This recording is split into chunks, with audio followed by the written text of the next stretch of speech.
Welcome to the Ignite Your Life podcast. Here we interview successful people who are living a life filled with adventure, excitement and fun. Learn where they've been, explore where they are going, see what gets them out of bed in the morning, find out what drives them. We will go through their lowest points and we will look at the opportunities and possibilities that are now presenting to them. Come on a journey of ignition. I'm your host, Leanne Blaney. For more information, go to ignitepodcast.com. Let's ignite. Obu Ramaraj was born in India and migrated to Australia in 2006. She had a brother who was differently abled. With the burning desire to find a cure, she pursued a master's in biotechnology. When she was not able to get a job in research, translated as fate had other plans for her, she decided to pursue mortgage broking. She started her own mortgage broking firm in 2009 and is still running a successful practice in Melbourne. She has a passion to help women become property owners and hence authored a book called Smart Women, Smart Home Loans. She's also an avid advocate of women empowerment and is working on offering finance workshops and one-on-one coaching for the same. Hi, Obu. Welcome to the Ignite Your Life podcast. Thank you, Leanne. I'm very happy to be here. Yeah, I'm really excited that you're sharing your story with us today. Shall we get started? Yeah, sure. Excellent. All right. So do you want to tell us a bit about where you are now? What's actually happening for you right now? So I am a mortgage broker, but in terms of what's happening right now, my passion always has been to support women, to empower them, especially financially, and in any other way I can. So what I am doing right now is sort of wanting to offer free lunch and learns to corporate women on how to change their mindset and be the boss of their purse. So that's the exciting thing in my life. So I'm going out and trying to do my bit to help, women take control of their finance. Yeah, I love that. So where have you actually been? What's your story to get to this point? Okay, so I have been in Australia for 13 years. I come from India.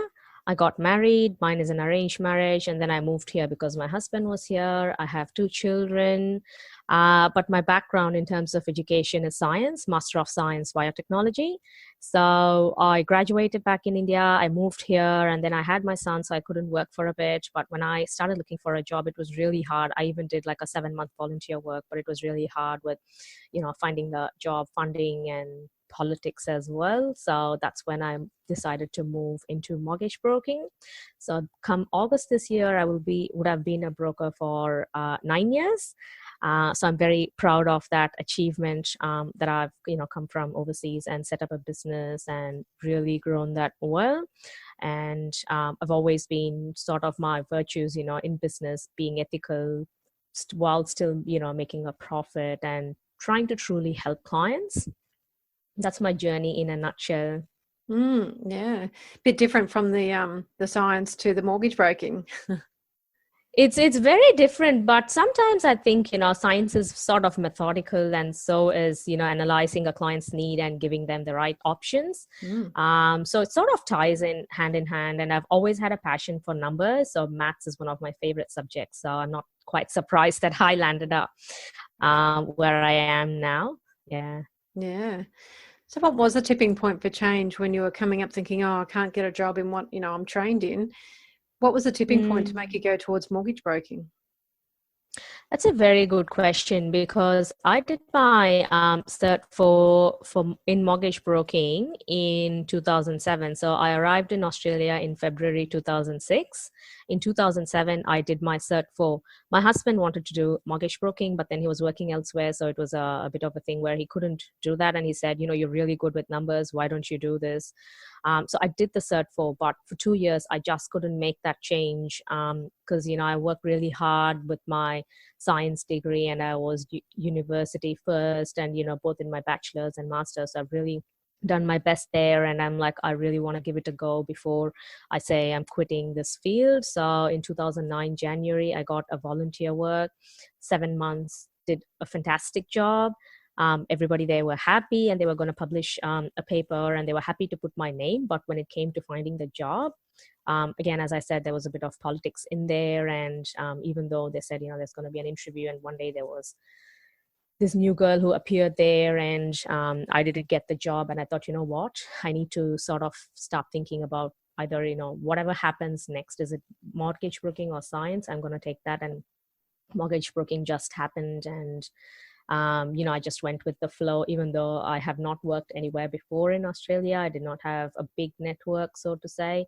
I still took the plunge, and yeah, the rest is history. And I'm having an amazing time, and I'm thinking probably I was destined to do this, and that's why probably the science job didn't happen. Yeah. So whereabouts did the empowering women part come from? I think I've always sort of been, for women, because in the culture that I grew up, not that my parents were very, you're a girl, you can't do it. They actually, in fact, encouraged, they were very open-minded being in India as well. But there were certain things always, from an angle of, oh, we need to get you married, you can't do this. So when I came to Australia, it was like freedom for me. But even through working, my mortgage broking in the early years, the first 2 or 3 years, I saw a lot of women who were not sort of interested in taking, an active part in understanding the family finances. And because of that, some divorces and nasty things. But also I saw some single women who were earning a lot but still having no savings. So all these over time, I think, sort of made me think, okay, I'm really good with this myself. So why not help women? So I did a business coaching for myself after 4 years of being in the business. And when I was diving deep and digging through to understanding why am I doing what am I doing, I really understood that, this is my passion and I wanted to empower. So I even wrote a book called Smart Women, Smart Home Loans, which is on the mortgage broking front. From then on, it was just like once I understood what my passion was, there was no stopping me. Yeah. So was it like a slow rumble leading up to all this, or did you have a lightning bolt moment when you think, right, now I'm going to go out there and help other women? No, it was a slow change. As I said, I think all through my life I've seen that. And I thought moving to Australia and, being one of the Western world, it would have been a little bit different. But I thought, no, everywhere it's the same. Sometimes women just don't want to, like, I don't know, when you have a family, your priorities are different. But I always tell women, you need to understand, for whatever reason, not that your partner's going to cheat you, but, if you should end up not having the right partner, or sometimes, there's accidents that happen. So it's really good to have that knowledge, because it's going to take you through your life. And being empowered is always good, having the knowledge. Yeah, definitely. So what about challenges? Have you had some along the way that made you feel like throwing in the towel? Oh, so many times in the first 4 years. Oh God, how many times have I said, I'm not going to do this business anymore. It is so tough, and, crying and all that. I think I've gone through all of that many times. But I still kept doing all the work that I had to do. When I first started my business, I got pregnant with my daughter, my second child. So it was even more harder. And I still, I used to go to appointments. I even had an appointment the day before my daughter was born. So I was really committed to doing, and I was with my laptop in the hospital the third day, still doing stuff. So yeah, I just put in all the hard work that I had to do. And when things didn't go pick up as better as I would have liked in the first 4 years, I really felt like, oh, what am I doing? I might as well just go and work for somebody. At least, I can just shut down at 5 o'clock and not have to worry. But I think it's one of those times when I felt like quitting, that something different happened, and, business just took off really well, and I was really happy, and I was still working hard. But yeah, then things started changing slowly. Yeah. So what keeps you putting one foot in front of the other? Is it a big vision, or did you have to add a necessity at first? I wouldn't say it was a necessity. Of course, everybody, when you get into business, you want to make it work. What's the point of doing things if you're not going to see a profit? But over time, I think there are so many things I've realized. I'm really lucky to be where I am, because I have 2 young children in primary school, and, I get to see a lot of their events, and they don't have to go to before school, after school, which I sort of, even emphasize to them to say, you guys are really lucky and you should be really grateful. and all that is possible because of my work. So I do what I have to do, but also this other thing is passion. Like I've achieved so much in my life. Now I want to give back as well. Charity is also a big part of me. Always grew up in that environment, even back in India. Father was a businessman, so I've always seen them helping people who need. And so it's a combination of things, it just makes me do what I have to do, but in a joyful way, and knowing that I'm making a difference in this world and leaving behind a legacy. Yeah, beautiful. Have you had an ignition point where things have really started taking off for you? As I said, I did a business coaching 4 years into my business. It was called Key Person of Influence, which is when I wrote my book, but also, my business, I worked a lot on it to make it grow, and the connections I made there, that sort of really helped me. And yeah, once my business grew, then it was more on, getting other people to help in the business, but also understanding what works for me, what doesn't work for me. So yeah, that sort of really helped me at that time. And my book, still it's there in a few libraries here, and I've sort of given away a lot of books, hundreds of books. So there's a copy sitting, in most people's house, and yeah, so Yeah, that sort of fantastic. helped me. What new possibilities have opened up for you? Once my business was set, now I solely operate through word of mouth, so I don't advertise much, which means now I am focusing more on my, public speaking, as I said, wanting to go out and do my bit on empowering women financially, take control of your finance. I don't think this would be possible if I was just trying to grow my business. We need the money, which is obviously, as I've mentioned a few times, that's what business is all about. So once I've set that up, I'm just now exploring other things, or even this radio interview, things like this. I enjoy different things to do, not just working day in, day out. One other thing that once the business was set is we started a not-for-profit organization here in the western suburbs of Victoria. It's called Inner Wheel. It's an international organization. It's the women's side of Rotary. So I sort of spearheaded and helped start that group here. And we have a beautiful, group of women here. We do projects to fundraising, helping different charities, things like that.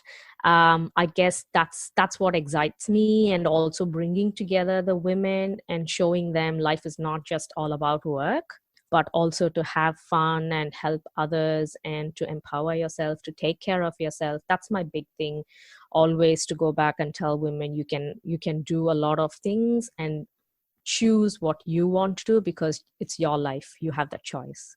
Yeah, exactly. I love that. So another exciting thing is the Thousand Ripples effect, being an author there. Oh, it's a beautiful thing, isn't it? I'm really excited. Like not many people will get the chance to learn life lessons when they are that young. So I'm really, really grateful that I've got that opportunity, and yeah, I'm a part of it too.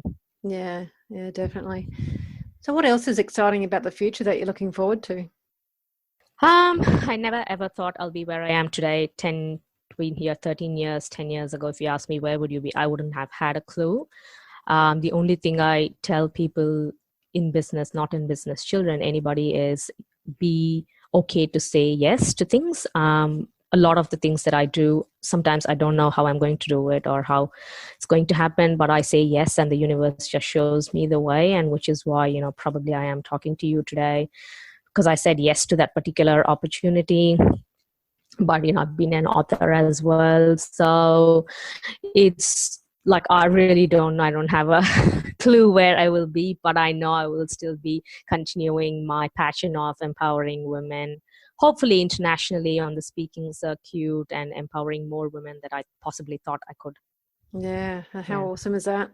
I love that too. I often say yes and work out how. Say yes first.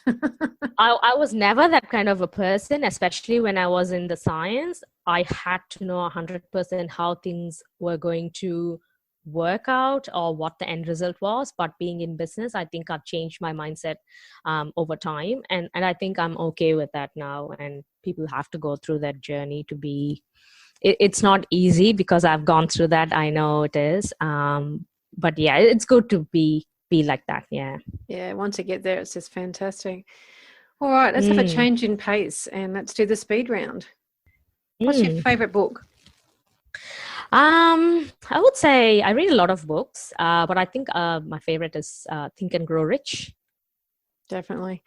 Yeah, Mental figure that's helped love you the that. Love most? that. I wouldn't say any one particular person over time. As I said, I say yes, and then the right people have appeared in my life to give the support that I need in different ways. So yeah, cannot point to one particular person. Yeah. What daily ritual works best for you? Ritual. I have a few, but my favorite one is meditation. Definitely, I love my morning meditation. I think that sort of sets the pace for the day. I've done that, I think, over the past 3 years now, and I think that's one thing I don't want to give up. It Yeah. really makes a difference. Yeah. What about a favourite food? Oh, I love different cuisines, but Indian, definitely. Yes. Yeah, Do you like the country or love the city? Indian. I love Melbourne. But I love India too. So I guess, bit of both, I guess. Yep. What sort of advice would you give to someone who wanted to make change in their life?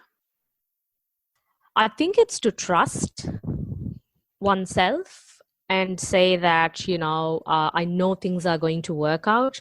And I know it's easy for me to say it because over time I've learned that as well.